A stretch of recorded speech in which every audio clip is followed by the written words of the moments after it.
Charlie the dog goes from near death to perfect as his spleen/pancreas trouble is fixed. Charlie will survive! Chille DeCastro has dental surgery on the day he was supposed to be deposed. Regan Benson quits homeless outreach? Rebranding is what she says. What? Blue Bacon responds to DeCastro's objections, pointing out that no criminal record means you don't admit to a criminal record immediately after denying a criminal record. Plus, Apree is added to our crowdfunding zombie list. All this and more on this edition of Auditing Insanity.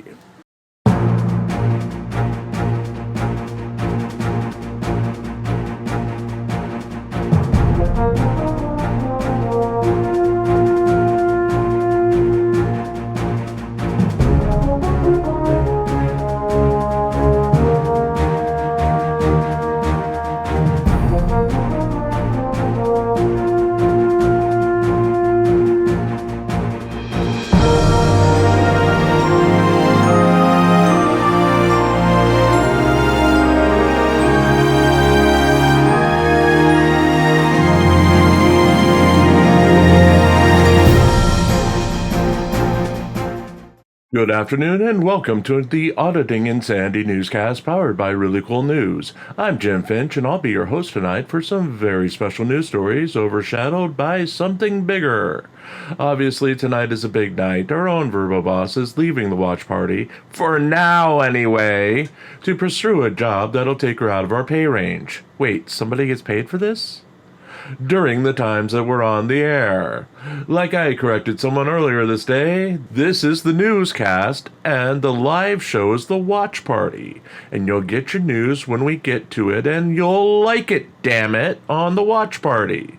But seriously, we're hoping she goes on to bigger and better things, and we'll talk to you about it in the future, in just a little bit, as we ask you to focus on GoFundMe. Apree joins a dead market. We start the day with the usual look at the GoFundMe market. Everyone has gone without a donation for another day, while our own ongoing expenses fund took the day with a normal $10 donation to keep this column going. The addition of our latest fund to Apree's help keep Butterfly Boy afloat did nothing to revitalize the market, as other than the anonymous donation from Tuesday night, it hadn't had a donation in 9 months and hadn't been promoted anywhere. Doing fairly well when it was needed, the fund raised roughly over $5,000 out of a $21,000 goal and has sat at a 24% completion rate for some time, which puts it above one of Long Island Audit's many campaigns and above 3 of the 5 official Jose Chille DeCastro fundraisers. Overall, it brings the total goal for the funds we watched to $621,550, with $211,791 taken in. It's not a huge bump and did nothing to change the overall completion rate for the industry, which continues to stand at 34%. Apree, real name Asif Khan, is a New York-based comedian who joined the ranks of auditors last year with a series of character-based audits involving his original characters, including Butterfly Boy, a host of a fishing show, a goth mall resident, and an autistic childlike person who is slightly different than Butterfly Boy. His antics have quickly shot him to great fame within the auditing community, and he has embraced the king of auditors, Sean Paul Long Island Audit Reyes, as his unofficial mentor and hero. Apree is so popular that he charges $222 for his personal videos on Cameo, with an average video length of 2 minutes and 7 seconds per video, earning him $1.73 per second of an average length video.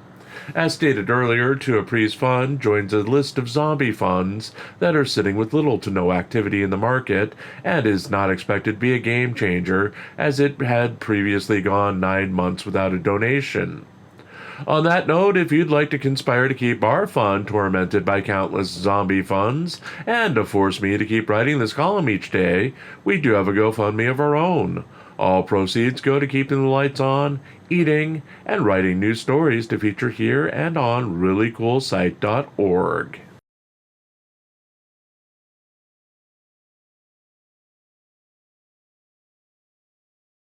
Blue Bacon responds to DeCastro objections.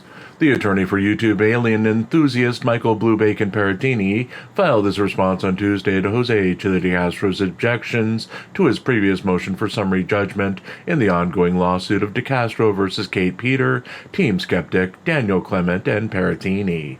In the three filings on Tuesday, Paratini's attorney, R. Paul Katrinek, reminds DeCastro that the burden of proof is on DeCastro to prove his allegations that Paratini defamed him in a YouTube video aired on Paratini's YouTube channel, not on Paratini to prove himself innocent of the charges. To do so, DeCastro must prove that Paratini made statements that he knew were false and that he acted with malice. DeCastro is currently objecting to the fact that Paratini brought up his criminal history, which DeCastro claims does not exist, and previously using the nope defense as his reasoning that Paratini's statements were untrue. As the authoritarian figure in his world, DeCastro has maintained his right to declare certain accusations as untrue based on his unquestioned devotion to his truth. The nope defense is essentially characterized as DeCastro saying nope to wave off any accusation against him, as he is the single arbiter of the truth in his world. DeCastro's previous objections, despite a clear criminal history of charges against him, used the nope defense to declare all criminal charges listed against him as untruths, as he claimed they did not happen. Paratini's attorney pointing out that despite DeCastro's claims, he bizarrely admitted at least one of the criminal activities happened, using a fake ID, later in the same motion. He also acknowledged the multiple restraining orders taken against him, though again, he used the nope defense to declare each case was without merit. Also of note was DeCastro's strange sidesteps into comments Paratini made in jest during the submitted video. Paratini's lawyer writing, plaintiff goes a bit off topic in his brief on the criminal records, addressing Paratini's statements that plaintiff's brain had been turned to glue, or that plaintiff was a scammer or a crook. As explained in the reply, no one actually believes that an examination of the plaintiff's brain would reveal Elmer's glue. Thus, the statement is non-actionable hyperbole. He also addressed the opinion that someone is a crook or scammer in that brief, so we will not belabor the point here. These are simply hyperbole or protected opinion, as noted in the cases we cited. Even improperly taking a shot at these statements again, plaintiff does not cite any case which would have interpreted those statements as fact, as opposed to non-actionable opinion or hyperbole. DeCastro is set to sit for a deposition in the lawsuit on Wednesday. It is unclear if he did so as of press time. The hearing on the motion for summary judgment is scheduled for August 30th, 2024.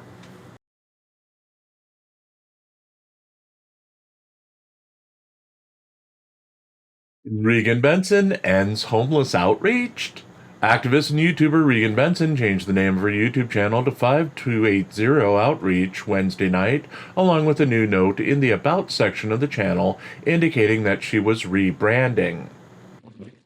Warning! This channel contains R-rated language and is not always appropriate for children. If you can't handle that, this channel content is not for you. My channel is currently in a rebranding process. For those of you that know me and my non-profit work, that chapter has officially ended. You'll find a variety of historical interactions on this channel that pertain to homelessness in Denver and the metro area. You'll see how cruel and inhumane Denver city government, Denver PD, and the Denver FD have treated this marginalized community.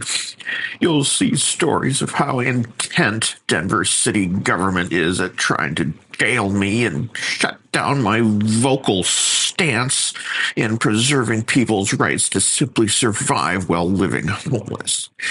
Government sucks. It destroys everything it touches. It seldom does anything right except violate people's rights on the daily, force taxation and incarceration for victimless crimes while victimizing victims repeatedly. Justice. Contact Community Forums for us at gmail.com. Benson had previously run the Helping Hands for Dignity Coalition nonprofit group. According to the IRS tax-exempt organization search, the coalition received tax-exempt status in 2020. The publicly available tax return for 2020 shows $8,788 in contributions and grants to $5,656 in expenses and $3,466 in assets.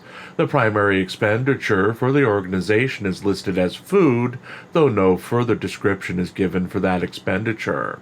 Benson is listed as the sole employee of the organization and is shown as working 40 hours a week for the organization in 2020, taking no pay for her services. The coalition filed no tax return or e-postcard for 2021, but filed e-postcards for 2022 and 2023. Nonprofit organizations are allowed to file e-postcards instead of tax returns if they bring in less than $50,000 per year in gross receipts. Benson has come under fire recently for her handling of her homeless outreach work, refusing to work with other groups, and personally banning homeless people from receiving her services if they disagree with her anti-government philosophies. The YouTuber most recently made headlines as she was ejected from the Englewood, Colorado City Council meeting on Monday for disruption. She apparently violated both the local ordinance and a state law by standing and clapping during a public feedback session after being warned that she was disrupting the meeting. 5280 Outreach may indicate a pairing with the Movement 5280 nonprofit organization that has taken residence in Englewood. The group is based out of a former church in Englewood and claims that their focus is on providing a family of support for at-risk gun-housed youth and young adults. The increasing presence of the group in a residential area of Englewood has drawn protests from residents complaining of open public drug use by those using the group's facilities, increased violence and crime in the area, and lowering of property values. Benson herself has spoken in favor of the group at Englewood City Council meetings in the past. Regan Benson does not reside in Englewood, Colorado, but has taken a role of unofficial Overwatch specialist in the recent past, focusing on bringing reforms to police and emergency services in the city. The former activist is apparently actively purging her channel of produced videos, with the vast majority of her videos in the past 2 years being removed from public view overnight.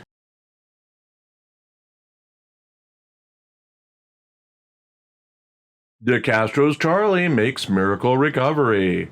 On a day when Jose Chille DeCastro was set to be deposed in his California Superior Court lawsuit against Kate Peter, Team Skeptic, Daniel Clement, and Michael Bluebacon Paratini, DeCastro livestreamed claiming to have just had an emergency dental surgery.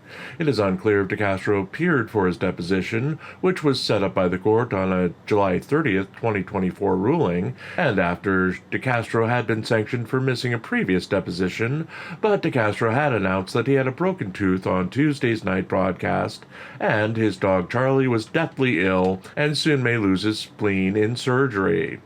Wednesday's broadcast showcased DeCastro speaking slowly, to the point where 2x speed playback on YouTube was needed to bring him to his normal voice tone, coughing and drooling on camera as he dealt with the after effects of oral surgery. He claimed he would be in the same condition for a week and apologized for his voice sounding below par. DeCastro spent the night pitching his 5A cop card product, which he had previously declared as a loss leader, filling up his storage shelves with thousands of excess cards as he was unable to move them. In his new pitch, the 5A cop card, if used retroactively through time, was pitched at protecting you from the intrusive police questioning when you invoke your First Amendment rights as a journalist and your Fifth Amendment rights to remain silent in such situations as creeping around a public facility, driving 102 miles per hour in a 55 miles per hour zone because you were running out of gas, and when your temporary tag came up with a warrant in the police systems. DeCastro played corresponding videos featuring all three situations during his pitch for the product, promising massive deals to anyone who wanted 10 or more 5A cop cards, and strangely, losing focus and saying that he gives out more cop cards than are purchased, and that he'd provide anyone with a card if they could not afford one. Towards the end of the broadcast, DeCastro was thanking his fans for their generous super chats when he announced that Charlie the dog was doing fine and was making a miraculous recovery after being treated through medication for the problem with his pancreas. The YouTuber, who had previously claimed that Charlie was deathly ill with a spleen issue, now insisted that Charlie would not need surgery on his pancreas, and he was responding to medication and was expected to make a full recovery. DeCastro also announced that he was no longer personally shipping products from his website, despite previous claims that he would personally ship everything, and that those with shipping issues should contact his DLZ Clips email address. The YouTuber, despite dental issues and a no longer dying animal, is expected to stream again tonight.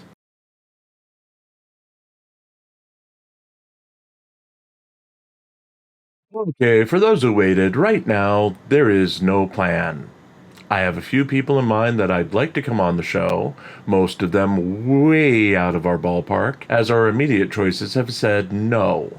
No, no, and touch me again and I'll slam your cheese curds into the freezer door. Again.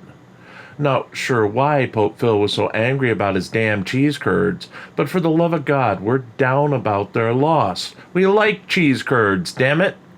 But in all seriousness, we're a little lost and missing her already. Verbo, that is. We're planning to take the next 3 days off from the watch party, catch up a little on projects, then come back fresh on Monday with something new and different. Or more of the same crap. We're not sure yet. We know the watch party won't be the same without her, and she damn well knows she can come crawling back at any time. Hey, we did take her old lady cane away. We did. She had to get punished for leaving.